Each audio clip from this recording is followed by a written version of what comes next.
I take this opportunity to congratulate you on your election as the President of the General Assembly for its 75th session and to convey our appreciation for convening this high-level meeting. Women numerically constitute half of humanity, but their influence transfuses all dimensions of society, polity and economy. In India, we recognize the centrality of gender equality and women's empowerment in all aspects of our developmental agenda. We are now focused on inclusive growth and deep reforms that together are bringing about transformational changes. Heralding these changes under the leadership of our visionary Prime Minister, Shri Narendra Modi, we have moved from a paradigm of women's development to women-led development.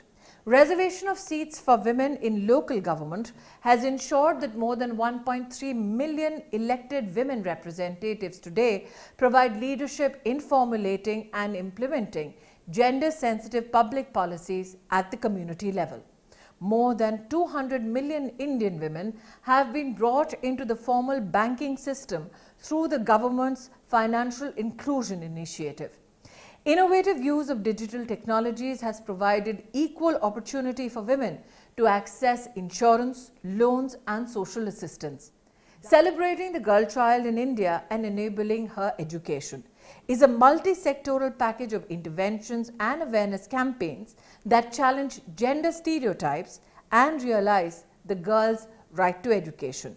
India today is attaching the highest priority to ensuring gender parity in all spheres of life and elimination of all forms of gender-based discrimination. Several of our legislation, such as those pertaining to sexual harassment of women at workplace, protection of women from domestic violence, protection of children from sexual offences, and our criminal laws amendments further ensuring protection of women have been strong enablers of women empowerment over the past 6 years of our government. Mr. President, the Government of India took a series of measures for ensuring safety, security and well-being of women during the COVID pandemic. These included one-stop crisis centers which provide medical, psychological, legal, police and shelter facilities to women under a common roof. Additionally, during the pandemic, all efforts have been made to ensure continuity of care for women, especially pregnant and lactating women and women in vulnerable situations.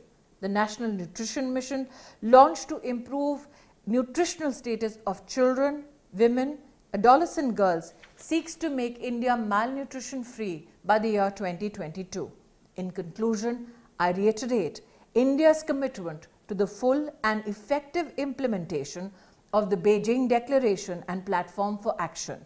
What we achieved 25 years ago at the 4th World Conference on Women still remains our guiding light and source of inspiration. India remains committed to building a just and equal post-COVID world for us and our daughters.